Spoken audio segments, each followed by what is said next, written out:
Drama serial हमसफ़र की next episode में आप देखेंगे कि ज़रीना बेगम सारा से कहती हैं कि मैं सोच रही हूँ हमें कुछ अर्सा के लिए लंदन चले जाना चाहिए, कुछ अर्सा बाद वापस आ जाएंगे, वहाँ नए सिरे से अपनी ज़िंदगी शुरू करेंगे।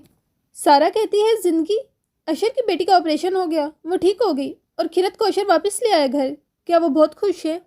ज़रीना बेगम कहती हैं कि हाँ, लेकिन हम क्यों उनके बारे में बात करें, मैं तुमसे कितनी मोहब्बत करती हूँ। खिरत और अशर इम्पोर्टेंट नहीं है, तुम हो मेरे लिए अहम। हम चले जाएंगे यहाँ से, नहीं रहेंगे यहाँ, मेरा ये फैसला ठीक है ना?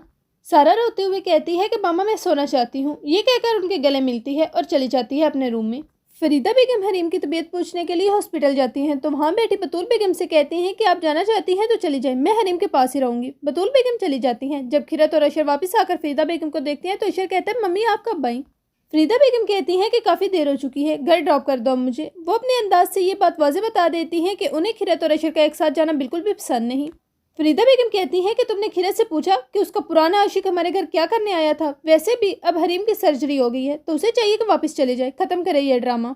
मुझे तो लगता है वो वापस जाने ही नहीं चाहती। हरीम जैसे ही हॉस्पिटल से डिस्चार्ज होकर घर वापस आती है तो रात को ही खिरत अपनी पैकिंग शुरू कर देती है। वो रोते हुए सोई हरीम से कहती है कि मैं तुम्हारे बिना कैसे रहूंगी, तुमसे दूर हो जाने के खौफ से मेरी सांस बंद हो रही है, कैसे जिंदा रहूंगी मैं? काश हमारी जिंदगी इतनी मुश्किल ना होती। तुम्हें अपने बाप की ज्यादा जरूरत है बेटा, मुझे माफ कर देना मेरी बच्ची। ये कहकर वो अपना बैग लेकर चली जाती है। सुबह उठते ही हरीम उसे ढूंढना शुरू कर देती है। अशर उसे रूम, वॉशरूम और किचन गर्ल्स के हर जगह पर ढूंढता है लेकिन वो उसे कहीं नहीं मिलती। वो होती तो तब मिलती ना। उसे एक पेज नजर आता है जो खिरत लिखकर छोड़ गई होती है।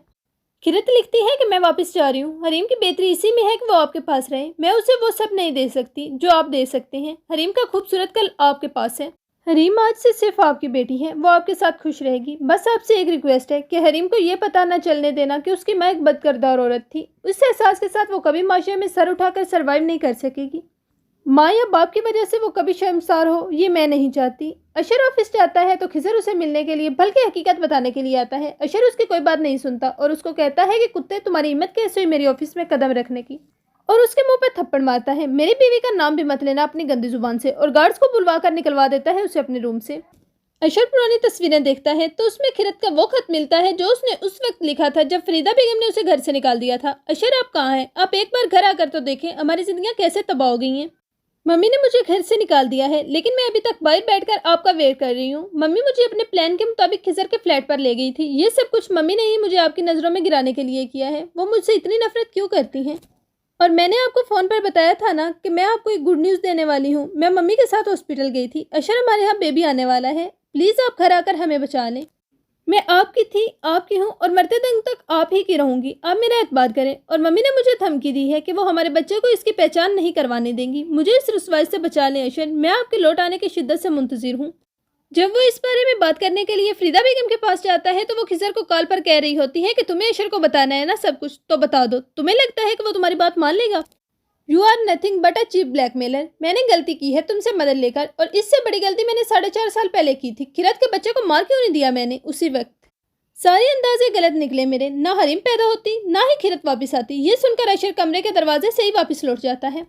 दूसरी तरफ सारा सुसाइड कर लेती है। ज़रीना बेगम उसे देखकर चीखना चिल्लाना शुरू कर देती हैं और मुलाजमों के साथ मिलकर उसे हॉस्पिटल पहुंचा देती हैं, लेकिन वो बचती नहीं है। वो सारा के रूम में जाकर रोते हुए कहती हैं कि सारा तुमने अशर के लिए अपनी ज़िंदगी दे दी, कम से कम मेरा तो कुछ ख्याल कर लेती। मैं कभी उन माँ बेटे को माफ़ नहीं करूंगी। तभी फरीदा बेगम अपने बेटे की फिक्र में सारा को कॉल करती हैं, जो कि ज़रीना बेगम उठाती हैं और कहती है कि सारा मर गई, तुमने मार दिया मेरी सारा को। क्या करूं, तुम्हें बद्दुआ भी नहीं दे सकती, लेकिन एक बार याद रखना, तुम कभी सुकून से जिंदा नहीं रह सकोगी।